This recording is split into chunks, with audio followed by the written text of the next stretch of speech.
Tonight I want to turn to Genesis chapters 18 and 19 because they form a single unit and a continuous narrative.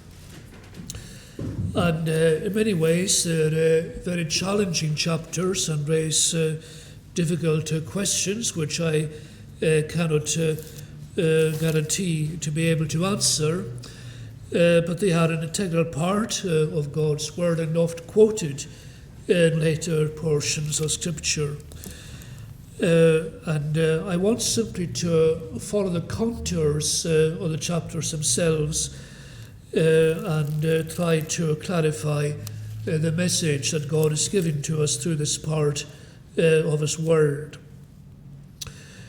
We turn first of all to those three visitors in Genesis 18 and the first few verses down to the end of verse 8 or so. And the first question raised by this portion is the identity of these visitors. Who were those three figures? There are three figures appear here. And the question is, well, who are or who is this particular figure? We're told in verse 1 of chapter 18 that the Lord appeared to Abraham. That is, Yahweh or Jehovah appeared to Abraham near the great trees of Mamre. Now, it's likely that this is an editorial comment that puts us as readers on the alert. And in a way, we know what Abraham did not know at this point. We know that the Lord is here, that this is the Lord.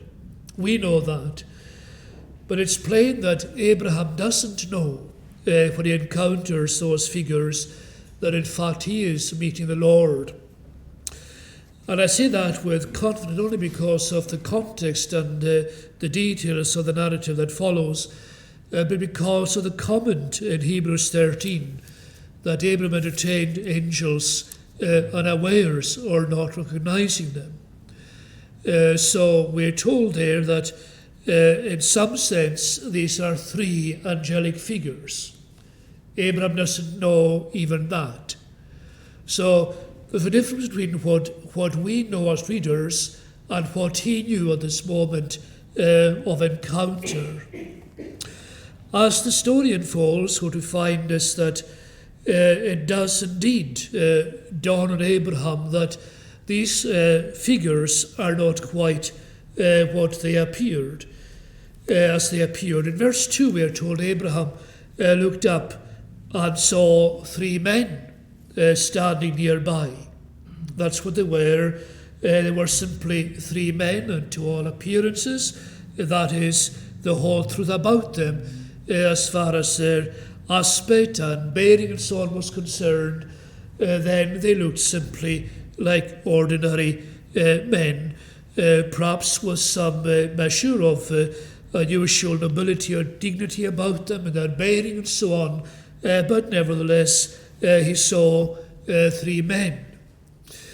But as conversation develops, we find that his attitude begins to modify and to change. And we see above all that it looks as if among the three there is one who in some way stands out and to whom Abraham relates in a quite specific and unique way. We find that, for example, first of all in verse 3, if I have found favour in your eyes, my Lord, do not pass your servant by. And then again later on in verse 10 we find this confirmed where we find the narrator saying then the Lord said, and then again in verse 13 then the Lord said. And so here we are. First of all we have Abraham seeing three men, one of whom turns out to be the Lord. And so we now have the Lord and two men accompanying him. But if we go down to chapter 19 and verse 1, we find that the two angels arrived at Sodom in the evening. And so the two men turn out to be, in fact, two angels.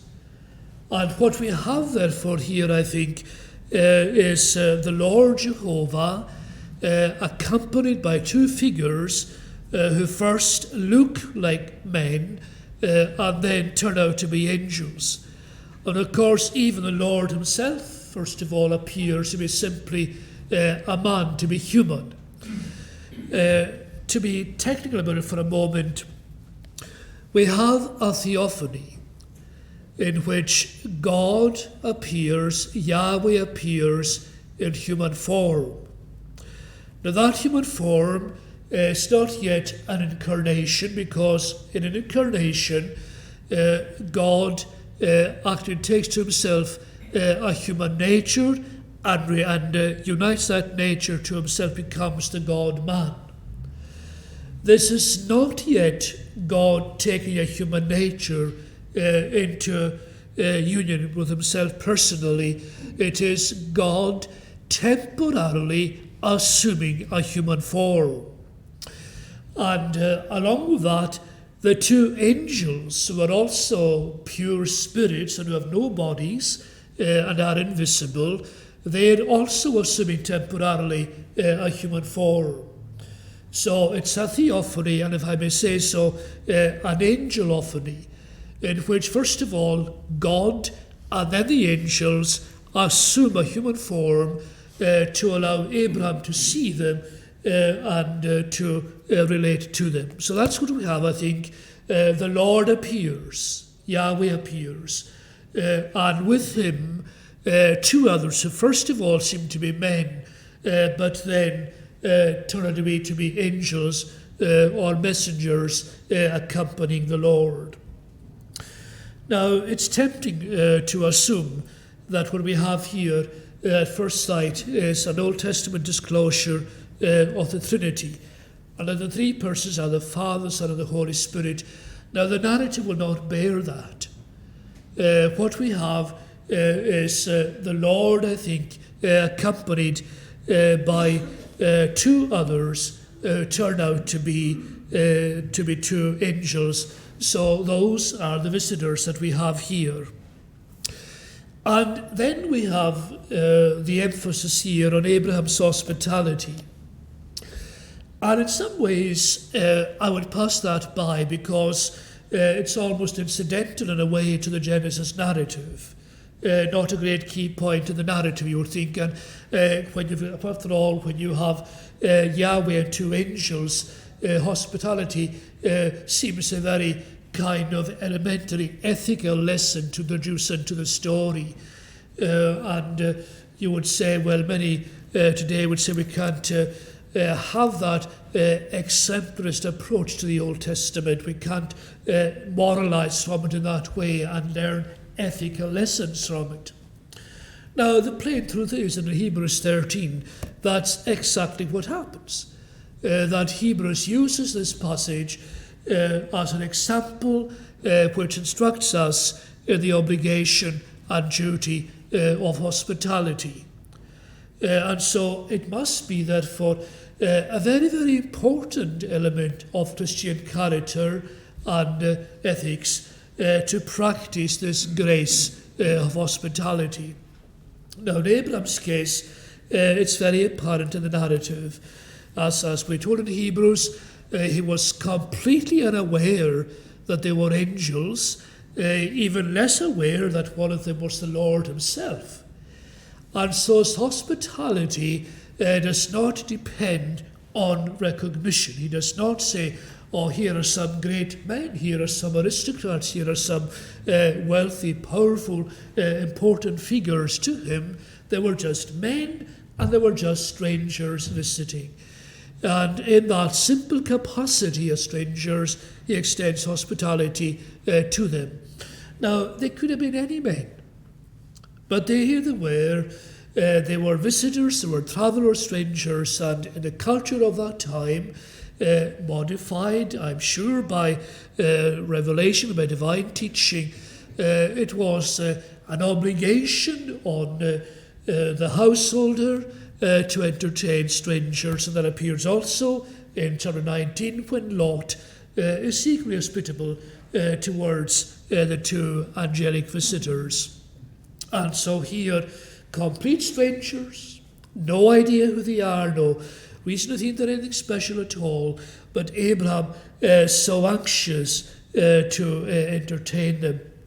And indeed, begging them in verse 3, if I have found favour in my eyes, my Lord. In other words, I would be so honoured if you would stay with me. That's what he's saying. It's not a problem or a burden, but I would be so honoured if you would stay with me. Do not pass your servant by. And then washing the feet, and then he says to Sarah, get some meal and make a small sort of temporary snack for them, and get some yogurt for them. And in the meantime, he sends a servant to go prepare something more lavish. And so lavish, in fact, that the servant goes. Now there are 3 visitors, and he is sent to slaughter a choice tender calf. In fact, very likely the language is a choice and tender bull. And that's just for these 3 visitors. So it's a very lavish and very extravagant kind of hospitality that is being shown here.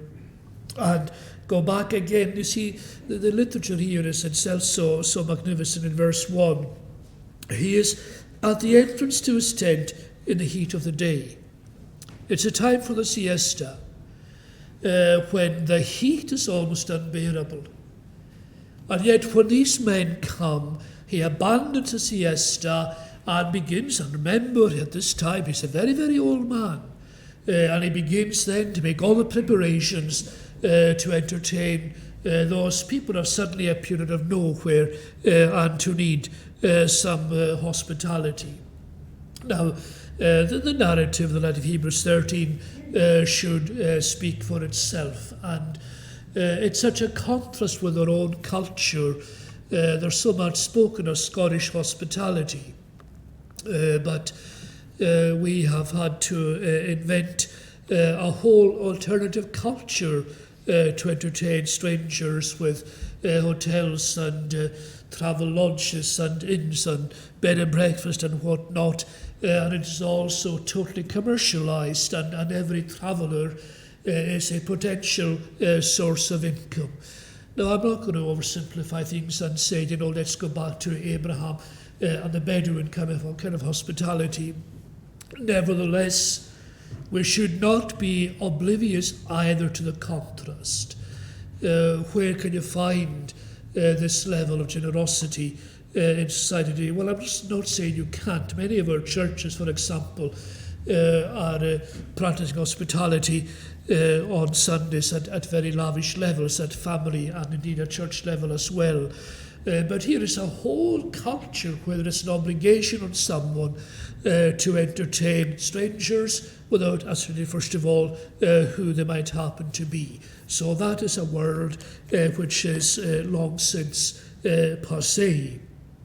So then we have those 3 visitors, one of whom is the Lord, and 2 angels, and Abraham, not knowing who they are, and yet giving them such a tremendous welcome.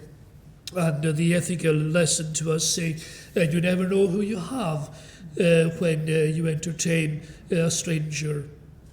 There's a story told of Samuel Rutherford, who had a traveller one night, came to his house one Saturday night, and as was common then, manses were bound to give hospitality to any travellers and visitors.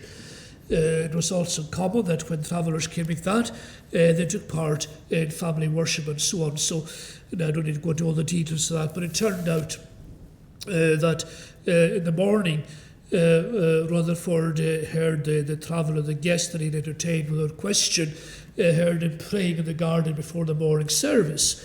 And it turned out to be none other than Archbishop Usher of Armagh, one of the great divines of the 17th century.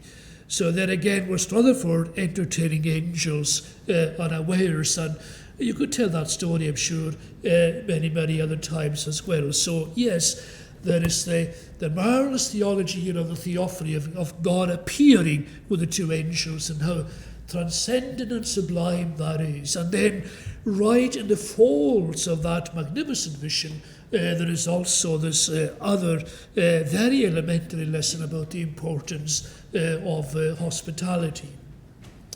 And then from verse 9 downwards, we have the story of the re-announcement of the promise of the birth of Isaac, from verse 9 down to verse 15.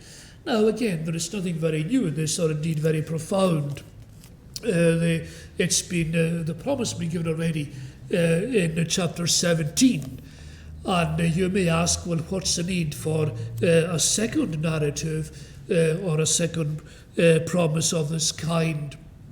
Now, it may very well be that there are two different sources which Moses is using here, telling the story. But the important point to notice is that this particular announcement is for the benefit of Sarah. The previous chapter 17 announcement was confined to Abraham. Now, it may be in our minds that he would have told Sarah surely of what the Lord had told him. We're going to have a child. We may assume that, but there is no indication in the narrative that in fact Abraham did share that news with Sarah. He may have, but if he did, that fact is not recorded. And if he did share it with her, it's plain that she did not believe the promise at that stage. So very likely she had not heard this particular promise before, and so this is for Sarah.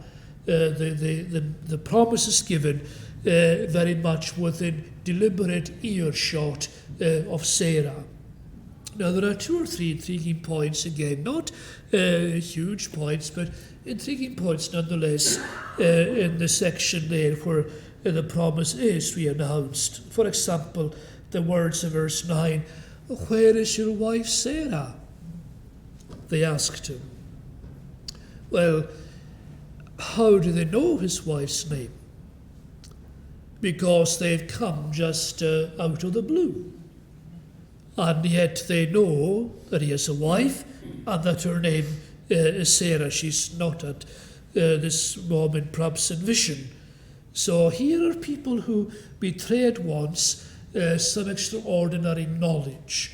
They know that this man has a wife who is called Sarah, and she's in the tent, Abraham said. And then notice too how there in verse 10, then the Lord said, "I will surely return to you." And here again, the identity of that peculiarly significant figure among the three is made plain. I will return to you, and you will have a son. In other words, here is somebody who is the Lord of life, able to give a child to this woman. So here is someone who knows about her, knows her name, someone able to promise that in a year's time she'll have a child, and it'll be due to him. I will return, and you will have a child. It's very similar to the virgin birth, the Annunciation in Matthew and Luke of the birth of our Saviour. So this pregnancy is entirely due to the Lord himself, to one of the visitors. He has power to ensure that in a year's time your wife will have a son. And then we have this memorable moment in the narrative in all its humanity when Sarah laughs. Now she is within earshot. She is listening at the entrance to the tent, and she is being discreet, but nevertheless she's all ears, and she's hearing every word, and she hears this man promising her husband that in a year's time she's going to have a son. And she laughs. And we are told, as we needed to know, we are told why she laughed. Abraham and Sarah were already old and well advanced in years, and Sarah was past the age of childbearing. And so she laughed to herself as she thought. Now look, she laughed to herself, and she thought nobody had seen her or heard her. It was discreet, it was inward, it was silent. She laughed to herself as she thought, after I am worn out and my master is old, will I now have this pleasure? Now here is somebody who had been infertile, who had never managed to have a family down all those years. That's problem number one. Now she's long past the menopause. That's problem number two. And now her husband's over 100 years old. That's problem number three. So she laughs. We're past it, she says. We are spent. We're old and worn out. And the idea of our having a child is quite ridiculous. And of course, so it was. She has been realistic. And maybe she's been more than that. Maybe she is also somebody whose hopes have been raised time and time again. They had prayed about it. They had been perhaps had their hopes raised this way and that way, and time and again the prayers unanswered all down the years, and the hopes unfulfilled down the years, and she just dare not believe this. It's too good to be true. In fact, it is so impossible in any case, and all she can do is that she laughs to herself. And the Lord said, not to Sarah. It's quite interesting that he is not talking to her, but she is meant to hear. Yahweh said to Abraham, why did Sarah laugh? I heard Sarah laugh. She laughed to herself. I heard her laugh and say, well, I really have a child now that I am old. And the principle laid down then, is anything too hard for the Lord? I will return to you the time appointed, and Sarah will have a son. And it all comes back not to nature or to some freakish obstetrical occurrence. It comes back to this: is anything too hard for the Lord? The Lord who, when there was nothing, said, let there be light. How can there be light when there is nothing? But God said, and it was so. Calls things that don't exist, and they come into existence. Is anything too hard for the Lord? Now it's maybe worth pausing for a moment just to remind ourselves of this principle wherever we stand tonight. I have no idea what urgent need or hope or prayer we may have, and we say to ourselves, well, it be just too good to be true, because it's all so impossible that this could turn out. And God is saying, is anything too hard for the Lord? Now, of course, the fact that the Lord can does not mean that the Lord will. But it does mean that if the Lord will, then the Lord can. That he is able. And that God can do it. And that thing which you deem impossible is not impossible. It may not be promised, but it certainly is possible. And that's why the prayer is maintained. We keep on praying because it's not too hard for the Lord. We might say, well, it would be very, very kind of him. Extraordinarily kind. Far kinder than I deserve. So impossibly kind. But it's not impossible for him. He can do it. He is able. That is what Sarah is being told there. And poor Sarah, it was bad enough hearing what she'd heard, and now to have this mysterious being say, you laughed, and perhaps in a tone that wasn't quite earthly. And she was afraid, and so she says, she lied and said, I did not laugh. That it was as commentators say, perhaps, well, it was perhaps only a half lie or a white lie, because she laughed to herself. And she thought it was inward and nobody had heard her, and she's more or less saying, "You didn't hear me laugh." And I say, "But I did hear you laugh." And here you see is a narrative which is discussing the origins of Israel, and which would be tempted to hagiography and to cover up all faults of Abraham and Sarah. But here at this very moment, when she's given this tremendous news about a birth which will involve the birth of the whole nation, where the narrator says, she lied. The mother of the nation, and she lied. And she said, "I didn't laugh." But he said, "Yes, you did laugh." Very matter-of-factly. And the curious thing is that God doesn't seem to hold it against her, and God doesn't cancel the promise. He doesn't say, "Sarah, if you hadn't laughed, I'd have kept my promise." But despite her laughing and despite her then denying it, God still keeps a promise. And of course, part of what is underlying the language here is that the word Isaac itself means laughter. Now, I'm not entirely convinced myself by the efforts of commentators to establish links between Sarah laughing. Some are even saying that she confirmed the promise by laughing, because she was going to have a son called Laughter, and so she confirmed the promise by laughter. But certainly there is some of that going on. There is a play here on the meaning of the word Isaac as laughter. So here they are, those three visitors, and they come, and part of their purpose, part of the reason for the mission is that they have come to make this announcement to Sarah, the mother of the nation.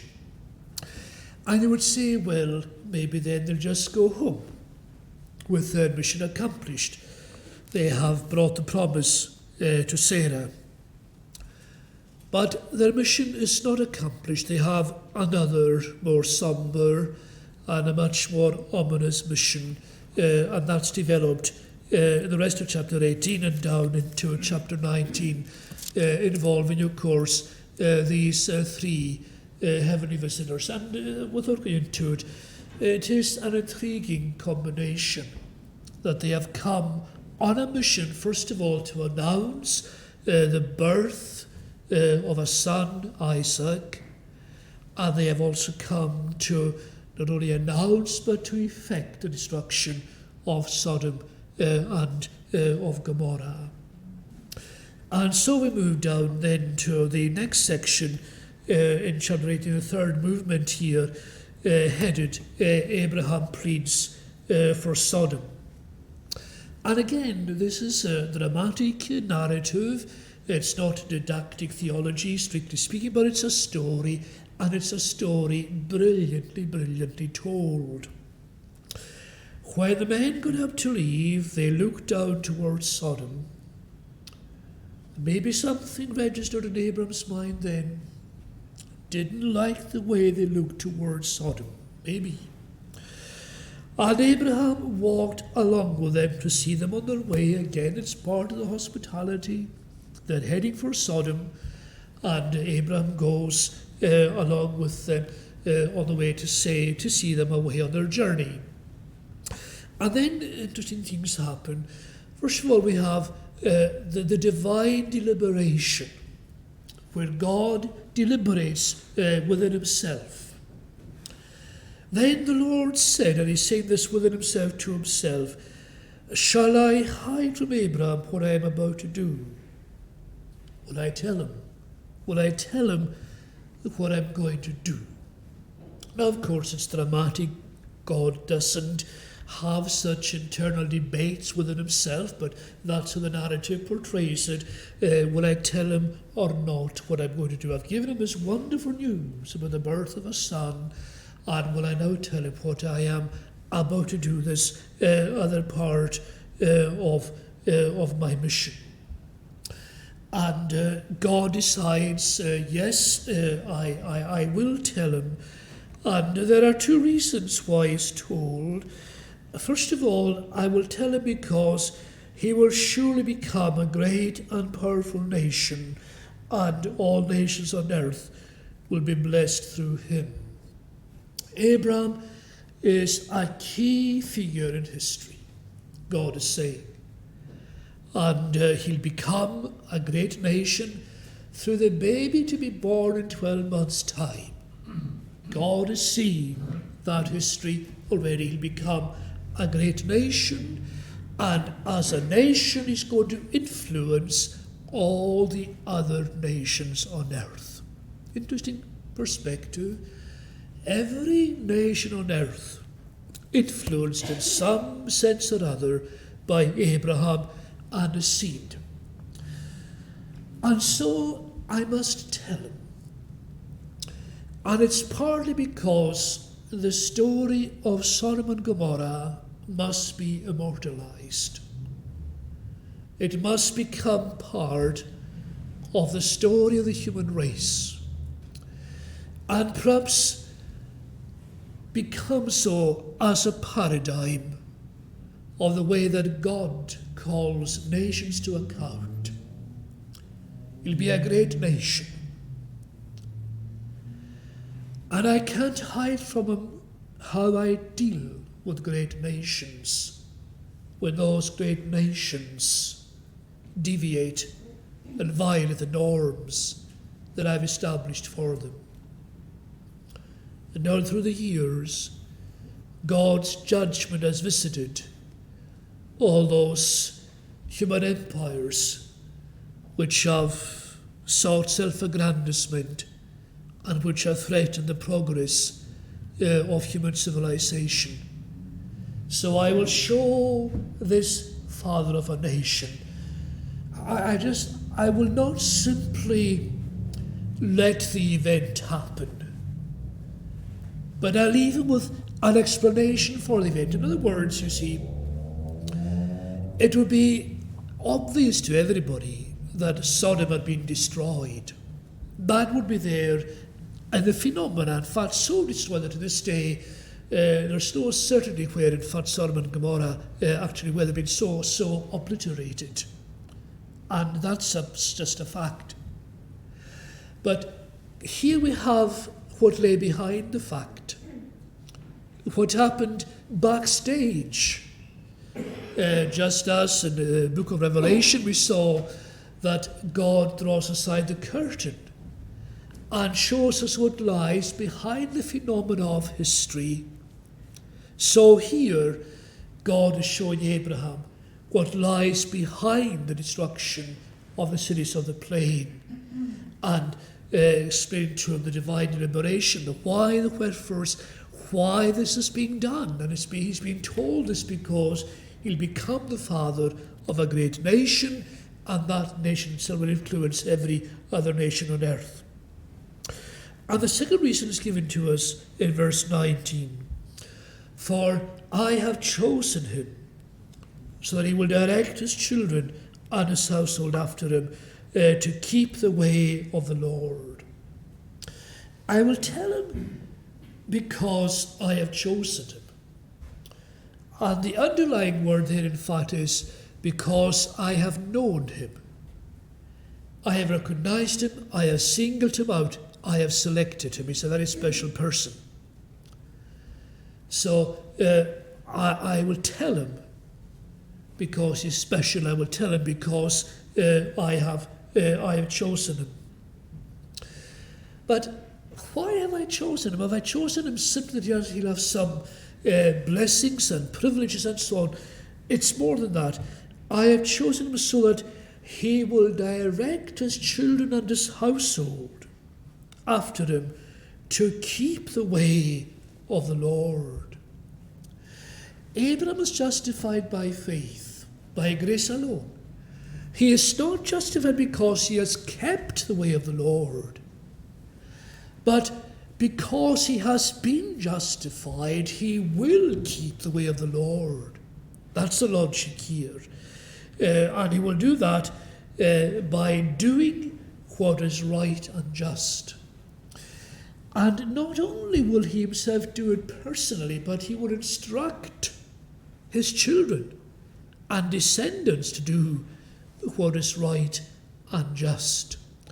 So the justified individual himself does what is right and just, and instructs his community, his extended family, to do what is right and just. Now, it's an interesting combination of words, to do what is right and just. It's saying to us two things in a way. To be righteous, he will teach them to be righteous. But also, secondly, he will teach them to execute justice, to do the right thing. That is, to vindicate the oppressed, to defend the weak, to provide for the needy, but also this other element of the justice executed on the wrongdoer. And again, in that capacity, as a teacher of righteousness and an advocate of justice, Abraham must be told the background to Sodom and Gomorrah, because it becomes a paradigm of divine justice. Now, we'll see in a moment that there is more happening in that destruction than simply the punishment of evildoers. There is also the protection and vindication and relief of the victims of their evil. So God says, I must tell Abraham, because he's going to be the father of a great nation, and he must be made aware of how in nations I judge and treat nations. And I must explain to what I'm doing, because he in his own turn must instruct his children. Now, we might derive some moral lessons from this, that we are ourselves obligated to instruct our children. You know what we say today? Well, they must choose for themselves. They must choose their own God, they must choose their own religion, and so on. That is not the biblical way. The Bible is much more directional. They are to be taught to keep the way of Yahweh. Not the way they think is best, but they are to be taught to keep the way of the Lord. That was God's covenant with Abraham, that he, being justified by faith, would teach his family to keep the way of the Lord. And what is the way of the Lord? And you might say, well, it is to observe our own quiet times and to go to church twice on Sunday, once in the middle of the week, and all these things, very important things. But that's not what is emphasized here, to do what is right and just. And although I don't want to go too far down that road, this whole idea of social justice and Israel, the 10 Commandments given to a people who have been delivered from massive oppression and horrendous injustice, those 10 Commandments are a Bill of Rights for everybody under the umbrella of Israel. Because each of those 10 Commandments is not only an obligation lying on me, but a right that belongs to somebody else.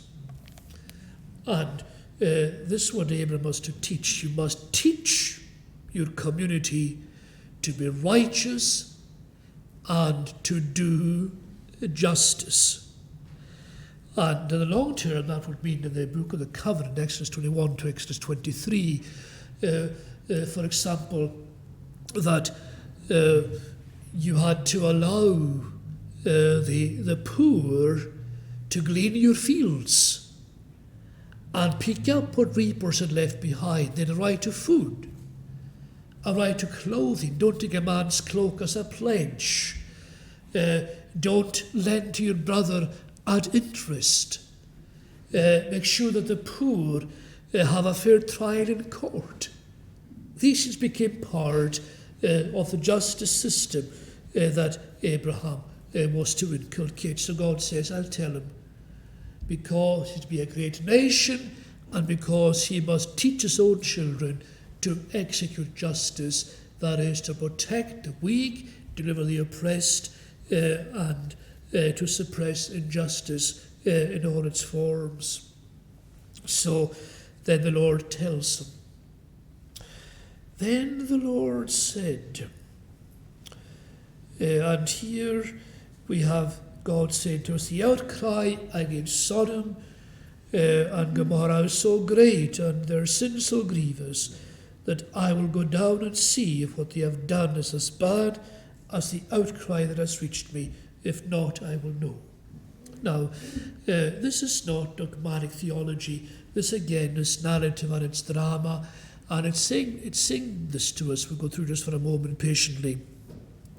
There's been an outcry, and you will think instinctively, as I did, I suppose, that what's crying out to God is the stink of the sin of Sodom and Gomorrah.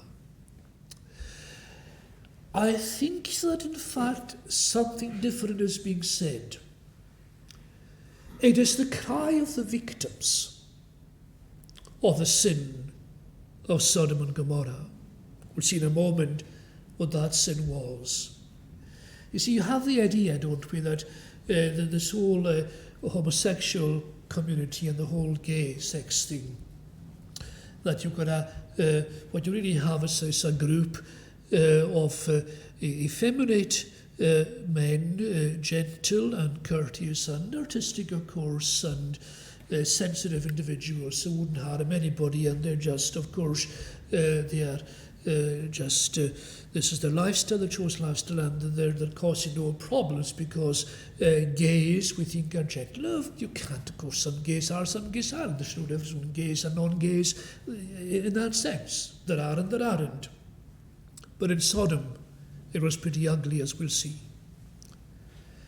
And the cry of the victims, what was going on in Sodom and Gomorrah, it had reached God's ears. And God is saying really to Abraham, Abraham, I've heard terrible things about that city. And if what I've heard is true, I must deal with it. I cannot condone it. I must obliterate it, I must excise it, because it threatens the morality, the survival perhaps of the whole human species. What I've heard is so awful. But then God says, I have to proceed with care because I must be sure that what I've heard is right, that the outcry is justified. Now, of course, God knows. We know that God knows all things, and God knows directly, and God knows immediately. But here, we're in this dramatic framework. And God says, before I destroy them, I'm going down to look and to check that the facts are as I've heard them, because I want to be absolutely sure and certain before I follow this course of action. So I am going down to look, and I must know whether the outcry I've heard is justified, and if it is, I will act, and if not, he says, then I will know. Verse 22, the men turned away and went towards Sodom. Now, something interesting happens there again in the drama of the narrative. The two angels, they proceed towards Sodom.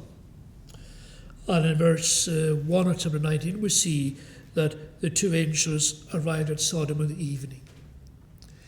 And it looks as if the Lord himself didn't go to Sodom. And Abraham was left alone with the Lord. And it's an amazingly intimate conversation, this Abraham and the Lord. So the men turned away and went towards Sodom, but Abraham remained standing before the Lord.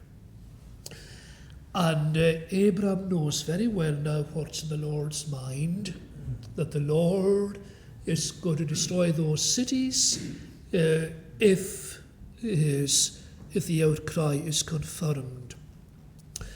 And then we have this amazing section here where Abraham intercedes and pleads for those cities of the plain.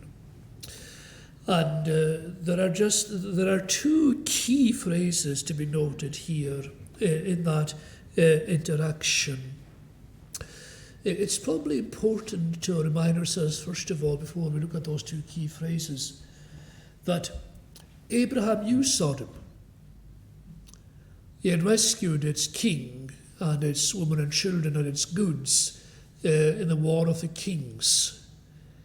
And he undoubtedly knew some of those people personally. And it's maybe important to pause over that, because to Abraham, they weren't just sodomites. They were human beings.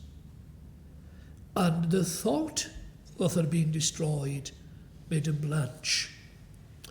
Now it's possible that since Abraham had rescued them, that there had been a tremendous change in their morals and in their outlook. That's one possibility. But he is thinking, quite literally, of the poor souls in Sodom and Gomorrah that he knows. He is personalizing them. They're not just gays or homosexuals, but he knows them personally. And he therefore wants to plead. Now, bear in mind here, there are two reluctances. There is a reluctance of God himself to destroy them until he has no choice. He wants to be absolutely sure. And there is Abraham's reluctance to acquiesce in what he is hearing God plans to do. So it's not simply Abraham who's reluctant, but God too is reluctant. So they are both, you see, the same mind. Coming back to the fundamental theological principle that judgment is a strange work. I have no pleasure in the death of the wicked. God is saying to Abraham, between the lines, that this gives him no pleasure at all. And Abraham is saying, Lord, I shrink what I think you are going to do. Now, as I said, in the prayer that follows, there are two particular phrases which stand out, or statements. One is will not the judge of all the earth do right? That's in verse 25. Will not the judge of all the earth do right? Abraham is so disturbed, and he's saying to God, Lord, will you destroy the righteous with the wicked? You're going to destroy a whole city. I know these people. I've seen them, been with some of them. I knew their king once upon a time. Are you going to obliterate the whole city? And then we have this murderous dialogue where God says to God, suppose there are in the city, suppose there are 50 righteous people in the city. Will you really sweep it away and not spare them?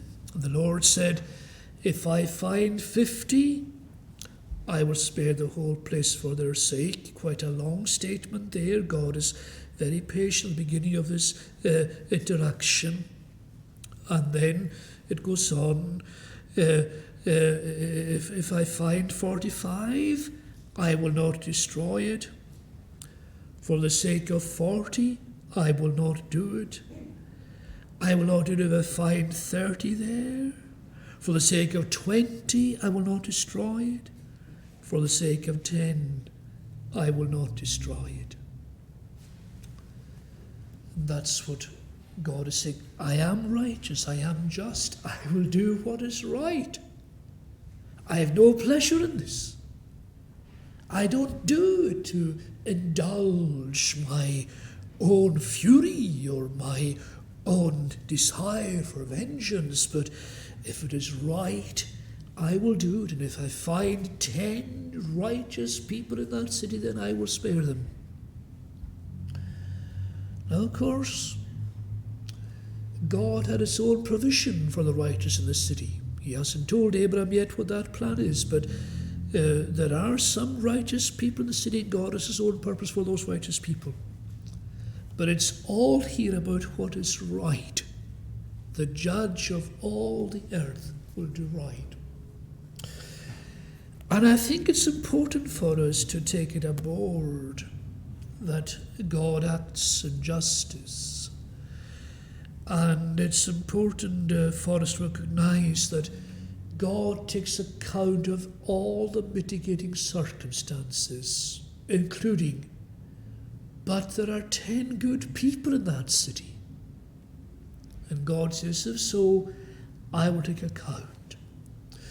And I think it's very important for us as we contemplate even the last judgment to remind ourselves that God will listen to every plea in mitigation and every extenuating circumstance, just as he does here.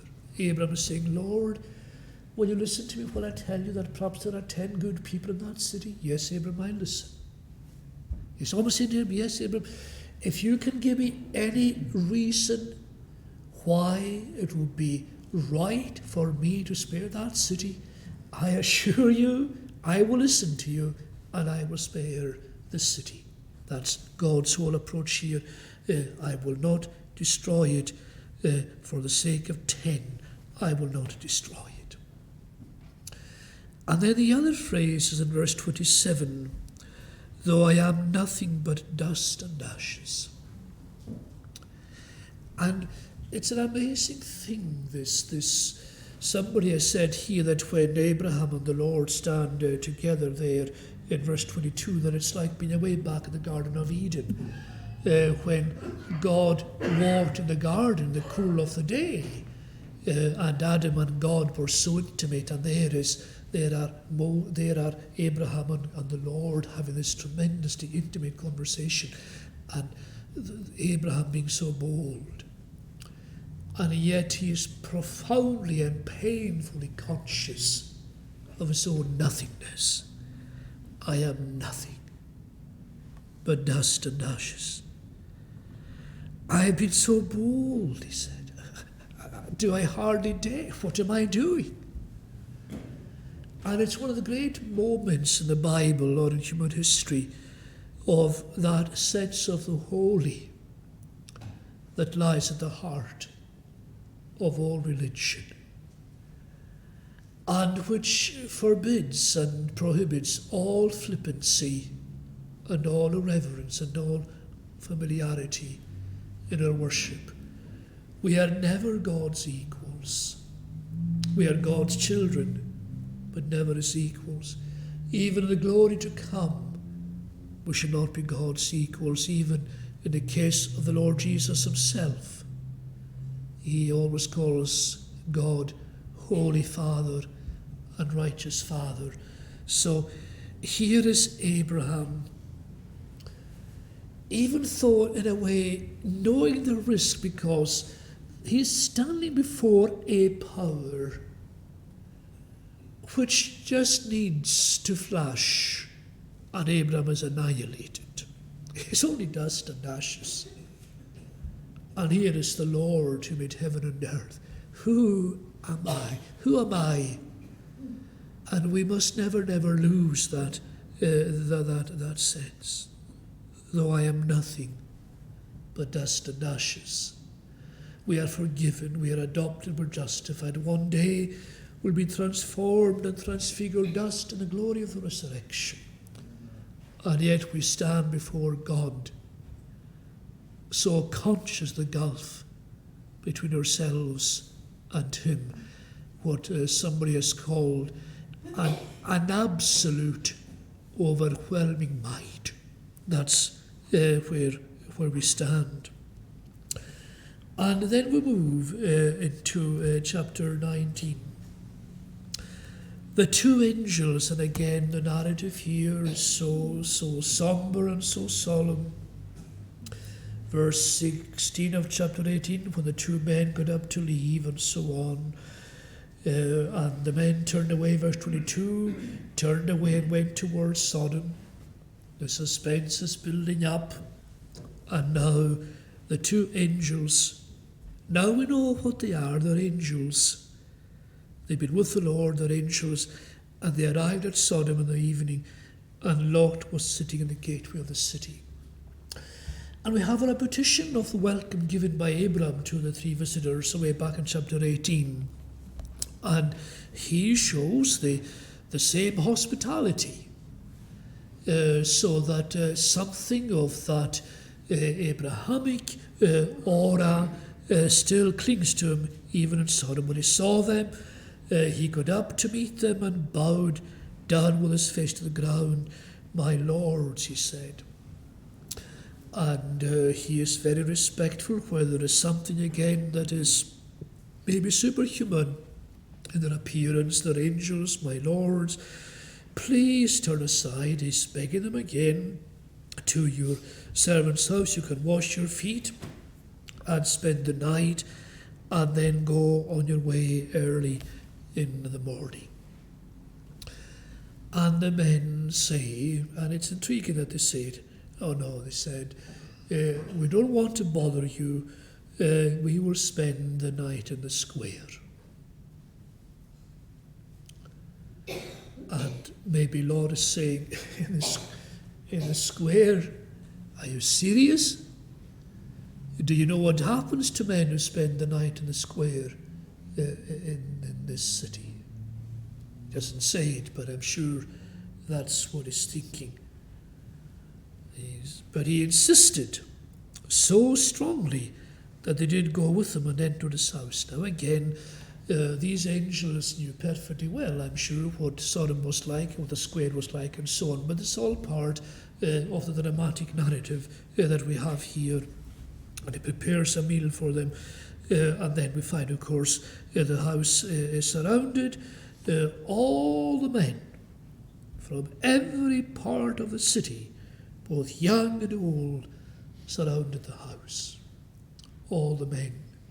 In other words, there aren't 10 righteous men in this city.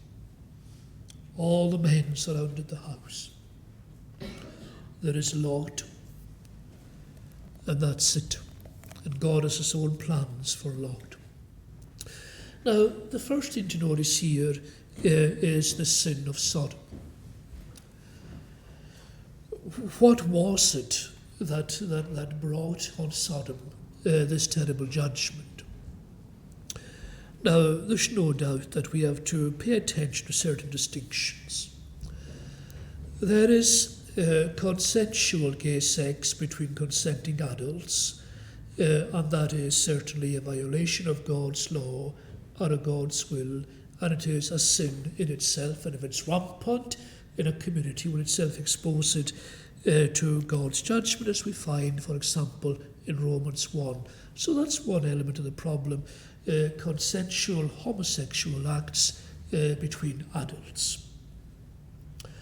But then there is, secondly, homosexual rape, where one individual rapes another individual, and that's an escalation of the problem and of the evil that's involved here. And no doubt the outcry that arose from Sodom that God had heard was an outcry from the victims of such homosexual rape. It is just horrendous to contemplate what's involved in that. It was a very common form of punishment of prisoners of war, for example, in some of those primitive civilizations. But that was part of the awfulness that was going on here at Sodom. But the third thing, and the dreadful thing here, is the phenomenon that we find described for us when this house is surrounded. The phenomenon of gang rape. 2 men and a whole city, all the men, both young and old. And can you imagine what's left of humanity after such violation? And the impression is conveyed very firmly here That's what Sodom was like. And that's what happened to any traveller unlucky enough to stray into this dreadful city. Now, while I emphasise that gang rape, I am not condoning consensual homosexuality, even less condoning individual person-to-person rape. Although I always want to say to you, of course, remember the other point, that Abraham knew these people and as persons. Very important. We need to avoid knee-jerk reactions here. But this is not simply about the tolerance of homosexual acts between consenting adults, such as we have in our own community in Britain today. That's a different issue altogether. This is the problem, sin on this particular level. Now, we know that they said, send them out, that we will know them. And we know that Lot has this other proposal which confirms that that to know here meant carnal knowledge, because he said, I have 2 virgin daughters who have never known a man, and you can have them. And you know, here again, you just wonder what's happened to Lot, as we'll see in a little. But you can have my daughters, all the men, young and old, you can have my daughters. I've got daughters who have never known a man. What kind of world are we in here? So there isn't very much space left to feel sorry for Sodom and Gomorrah. If it is, you see, you come back to this, if somebody were to be convicted today in our society of gang rape, if a gang were convicted of that, you'd expect condign punishment. It's part of the astonishing truth about our society that we think that we have the right to lock up men for life and throw the key away if they commit gang rape, but God has no right to punish them. And I keep on saying to my class, Luke, our judicial system, our whole penal system has no validity unless there is a divine judiciary and a divine judicial system. So here God is saying, the city has come to the stage where every traveller is going to be gang raped. And I must deal with the outcry. I have heard the groanings, the pleas of the poor, battered bits and pieces left behind after those dreadful ordeals. That is what is going on here. And another point to note here is the position of Lot himself. We know from the New Testament that he is defined as a righteous Lot. And we know that though there aren't 10 men in the city who are righteous, there is this one man anyway, and God is not going to destroy him. He will not save the city for his sake, but he will save him from the city. But here you see is a very interesting lesson of the influence that a man like Lot could have in a place like Sodom. He had chosen to reside here for material gain and for personal wealth, regardless of its spiritual disadvantages. And too often today do Christians go off to make their fortunes in Islamic countries and elsewhere because of the advantages which are available materially. And they may say, we will have a good influence when we go there. Well, they may do, who knows. But certainly in Lot's case, he had little influence. There he was, and when he does beg them to take the alternative course and to have his daughters instead, which shows just how far he'd gone astray himself, then they say, come on, well, you're a stranger here, an alien. Who are you to tell us what to do? You are a foreigner. And he had no influence whatever on that community. Every single person in the community was involved in this as far as we can tell. And if you look at the minute detail more closely, you find, for example, that he had no influence over his sons-in-law, who stayed behind in the city, or over his wife, who was so reluctant to leave and looked back and was punished for doing so, and even his daughters at the end of the narrative, what influence over them, what example had he set them. So it's such an amazing thing that yes, somehow this man was right with God, and yet his influence so minimal, negligible in any positive spiritual direction. And then the narrative closes on that somber note of the incest of Lot with his daughters, in which of course she is an unconscious participant, and in some ways a guiltless one. But I raise it because there are curious things happening there. As a result of that incest, there are two nations born, the Ammonites and the Moabites. And these nations became legendary for their cruelty, the Ammonites in particular for offering their children to Moloch to be burned in the fire as human sacrifices. That was very much part of the Ammonite tradition. And so they were notorious for cruelty and for barbarism. And you could say, well, that's a consequence of this act of incest.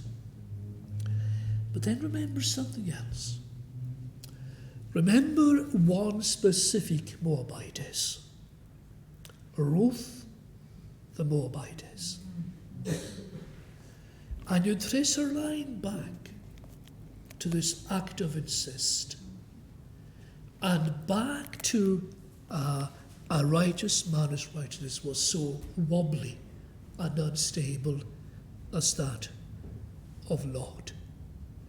And so even within the narrative of destruction and of unimaginable evil, even there runs the line of divine mercy. And just as God had planned to destroy Sodom and Gomorrah, so it was God's eternal purpose that through this Moabite race would come into this world his own incarnate Son. And I wanted to maybe close on that note of paradox, of mercy and judgment, because the New Testament warns us, not least in the case of the Lord himself, that it shall be more tolerable for Sodom and Gomorrah in the judgment than for certain other people. In other words, they were not the worst sinners the world has ever seen. We must be careful on this. The sins of these people were horrendous. And yet Jesus says, you who have seen my signs, my miracles, and have heard my gospel, and rejected me and my gospel, it will be worse for you in the day of judgment than for Sodom and for Gomorrah. I'm not going to tie up the loose ends, but that is the narrative of those chapters as it speaks, at least to me. Now, if there are points you want to raise, we have some little time to reflect on them.